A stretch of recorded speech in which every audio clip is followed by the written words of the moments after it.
E aí, galera, tudo péssimo com vocês? Comigo também tá péssimo.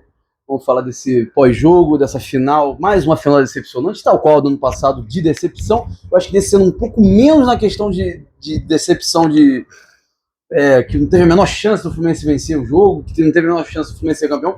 Esse teve, mais uma vez, escancarado um dos problemas do Fluminense, além do elenco, né, que tem falta qualidade, a bola cai no pé de jogadores, que é uma loucura, mas no geral um jogo muito ruim. No geral, um jogo que era para 0-0, uma arbitragem que não foi protagonista, mas eu acho que deveria ter dado mais acréscimos. Eu acho que ele não queria que o jogo decorresse muito, mas também não acho que a arbitragem foi protagonista. Ninguém foi protagonista durante os 90 minutos. Sim, nos pênaltis, a gente pode pontuar os pênaltis e pontuar também do time, mas o Fluminense mais uma vez é vice-carioca, mais uma vez decepcionando a gente, e mais uma vez botando pressão no ano que vem, né? O Fluminense foi bivice em 20 e 21, e em 22 corria o risco de ser trivice para o Flamengo, coisa que não acontece, nunca aconteceu. Vasco e Botafogo já fizeram essa faceta várias vezes, mas o Fluminense não aconteceu isso. Mas enfim, vamos por parte. É isso então, deixa o like, se inscreve no canal, então vamos começar a falar. O jogo foi muito ruim, né? Não tem muito que a gente possa falar do jogo. Eu lembro de poucos lances, assim. O Fluminense não conseguiu fazer uma boa criação, o Lúcio não conseguiu aparecer de novo bem. Contra o Vasco ele já não tinha aparecido bem. Jogo muito pelas pontas, e os pontas do Fluminense são incapazes de quebrar linhas. Uma das poucas vezes que o Canóbio quebrou linhas, ele tocou no Samuel. O Samuel faz um cruzamento tosco no primeiro tempo, mas no geral o time criou muito pouco. Eu lembro de um chute do Hércules no primeiro tempo, nada muito profundo, assim, um chute horroroso. O John Kennedy tentou, mas na tomada de decisão ele é péssimo na tomada de decisão. Ele recebe a bola.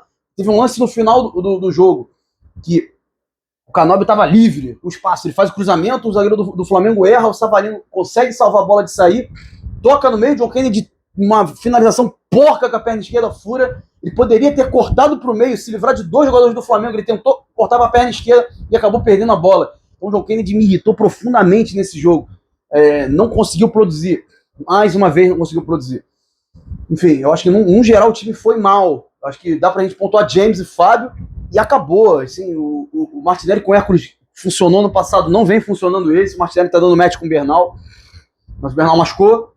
O Fluminense estava sem Nonato, contratou o Alisson. O Fluminense está redundante de volante. São todos segundos volantes. Só tem um primeiro volante, o Otávio, que aí não conta, né? Que bateu um pênalti ridículo, né? Dos pênaltis a gente já fala. Mas enfim, o Fluminense foi aguerrido, marcou, mas não atacou, não agrediu. O Flamengo também não teve muitas chances, não. Eu lembro de uma finalização do Arrascaeta num cruzamento, que ele cabeceia a bola para fora. Num geral, um chute do Paquetá na lua. Também o Flamengo não produziu muito. Foi um jogo para 0-0 mesmo, para um empate bem tosco, insosso, ou com um gol de sorte, ou de uma jogada bem desenvolvida para fazer 1-0 e que fizesse 1-0 venceria. Não aconteceu, a arbitragem foi covarde, não quis descontar os acréscimos, deu 2 de acréscimo, desesperado para acabar. Parecia que ele não queria se comprometer. Enfim, desde que esse regulamento mudou, desde muitos anos, o Campeonato da Guanabara é vice, desde 2019, né? O Campeonato da Guanabara foi o Vasco em 19 e acabou sendo vice pro Flamengo. O Flamengo, todos os anos que ganhou a Guanabara, e os anos que o Fluminense ganhou também ganhou a Guanabara. Enfim, agora aconteceu justamente na nossa vez, né? O Campeonato da Guanabara ser o vice. Enfim, nos pênaltis merecido, porque do jogo não tem mais muita coisa pra falar, não. Tem menos de 4 minutos e não tem muito que eu posso falar. Posso falar individualmente, posso falar. A partida do Samuel Xavier é ruim, não somou ofensivamente. A partida do Freitas é uma abominação. A partida do René ruim, mais uma vez. Hércules não tá dando match com o Martinelli, os dois foram mal. O Lúcio Acosta tentou e pouco fez. Serna, mal na partida também, não gostei. Tentou a finalização, eu lembrei também, a finalização cortou pro meio, chutou longe do gol. Canóbio, um terror, é um jogador que só corre, marca e corre, não faz nada no ataque. Tem espaço e erra cruzamentos, tem espaço e finaliza para fora, tem espaço e não leva perigo.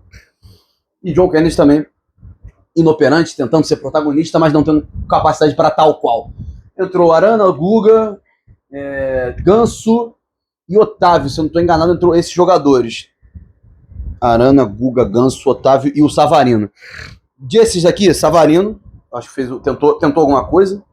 O Ganso pouco apareceu, mas na hora do vamos ver, que foi os pênaltis, ele bateu muito bem. O Arana fez o gol dele de pênalti. E os outros dois que erraram, né, entraram e erraram, a gente já fala. O jogo vai para pênalti. O Fluminense abre fazendo com o Ganso, bateu muito bem. O Flamengo também abre fazendo. Na sequência, o Flamengo perde o pênalti. O Fluminense vai e amplia. Com quem, mano? Com a Arana? Não vou lembrar quem bateu o pênalti. O Savarino. o Savarino e fica na frente.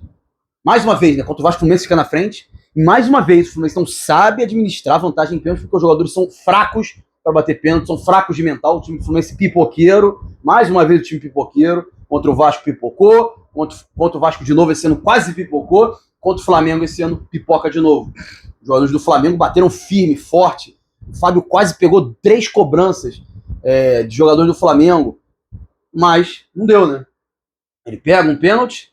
O Rossi também pega um pênalti antes, né, das alternadas. O Guga bate um pênalti abominável, ridículo, tosco, patético. Ele telegrafa para onde ele vai chutar e, não satisfeito em telegrafar onde ele ia chutar, ele está fraco, a meia altura, para o goleiro fazer a defesa. E, na sequência, o Flamengo faz com o Paquetá, não lembro quem foi o outro que fez, e o Otávio era o pênalti derradeiro para decidir. E ele bate, que nem a cara dele, um pênalti asqueroso, tosco, ridículo, fraco a meia altura. O Fluminense não teve brilhantes cobranças. Eu acho que o John Kennedy bateu bem, o Ganso bateu bem, o Savarino bateu bem, o Arana bateu mal, e os outros 2 cidadãos bateram de uma maneira tosca. Quem bateu mal do Flamengo perdeu, e os que bateram semi-mal, o Fábio quase chegou, mas não conseguiu. Então, é basicamente isso. O Flamengo foi mais competente, tem mais qualidade para bater os pênaltis, e venceu a partida, venceu o campeonato. Um campeonato que aconteceram coisas, mas eu não vou ficar entrando nisso, porque é choro. O Fluminense não conseguiu ser eficiente e perdeu o jogo. E mais uma vez pipocando. Enfim, eu acho que mudanças nessa equipe vão acontecer. Críticas para Nonato e Cano, que não foram sequer para o banco. Se eles forem quinta-feira para o jogo contra o Remo, tem alguma coisa errada, né? Mas enfim, pressão, Fluminense. Pressão para esse jogo contra o Remo. Pressão para o jogo contra o Atlético Paranaense. Porque o Fluminense sacrifica um jogo do Brasileiro para focar no estadual. Passa do Vasco, beleza. Mas não ganha a final. Então, enfiou na bunda. Enfim, eu acho que o time titular tende a melhorar. Vamos ver o Castilho, como ele desenvolve, num time que tem menos a bola, às vezes, em alguns momentos, que não favorece tanto o centroavante. Vamos ver como é que ele vai conseguir fazer. O Midjan, mais fácil de falar, né? O Midjan, se Deus quiser, entrar no lugar do Freitas, que eu não aguento mais olhar pra cara dele. Espero que o Savarino entre no lugar do Canóbio, porque eu também não aguento mais olhar pra cara do Canóbio. Eu quero um detox desses caras, porque eu já tô de saco cheio de olhar pra cara deles. Eles exalam o fracasso. Eles exalam a falta de competitividade. Eles exalam a derrota. E eu não quero mais esses caras por um tempinho. Eu não quero ver a cara do Canóbio, pelo menos no time titular. A aura do fracasso, a aura da derrota. Ele é derrotado. O Canóbio parece que ele é aquele cara que você sempre vai ganhar dele. Ele é derrotado. Impressionante. Mas enfim, vamos ver como é que esse time desenvolve, se também não deixa os caras churrascados, se o Fluminense não tem um mental ruim e piora. Eu acho que o trabalho vem sendo bem feito. O meu dia até tá fazendo mais com algumas peças, mas tá difícil, né? O Fluminense tá pipocando, o time pipoqueiro irrita, o time pipoqueiro não avança em mata-mata. Tem 2 mata-matas na temporada. Tem um brasileiro que, enfim, o Fluminense talvez não tenha elenco, mas tem que tentar ao máximo maximizar as pontuações. O Flamengo não começou bem, esse jogo do Flamengo também não foi bom, enfim, o Palmeiras tá jogando, tava empatando com o Novo Horizonte, também não faz uma temporada brilhante no momento. Então, por enquanto, é viável. Dá pra gente pensar em ficar lá em cima, não necessariamente vencer. Mas, no geral, é isso. Partida extremamente decepcionante. Mais uma vez, jogo amarrado, truncado. Só que eu lembro, os jogos que o Fluminense vencia, né, especialmente em 21, 20, eram jogos truncados, jogos amarrados, mas o Fluminense era eficiente na hora H. Não foi o caso, o Fluminense não teve eficiência. Porque em 2020, 21, tinham jogadores que conseguiam decidir. Em 2026, 25, não tem esses caras, eles estão com dificuldade de decidir. Nenhum deles. O Fluminense está cheio de coadjuvante, está faltando protagonista. O Fluminense precisa de um protagonista. Enfim, espero que esse rapaz que chegou do Lanús aí tenha a aura de protagonista, que o Savarino entre e vire protagonista, que o Lúcio Acosta consiga desenvolver nesses jogos mais decisivos. Ele parece que some, ele não consegue, tá faltando uma aura de ser decisivo. Enfim, eu acho que não é terra arrasada, mas é emocional arrasado. Perder pro Flamengo é uma merda, perder pro Flamengo não é pra ser aceitado, e serviço pro Flamengo muito menos. Mas enfim, é isso. Deixa o like se você gostou, se inscreve no canal. Até o próximo jogo contra o Remo. Esperamos que com vitória, porque a pressão aumenta, especialmente nessa situação. E contra o CAP também, a pressão aumenta cada vez mais. O sorteio da Libertadores está chegando. Então o ano tá as porradas estão chegando. Mas então é isso. Até a próxima. Valeu!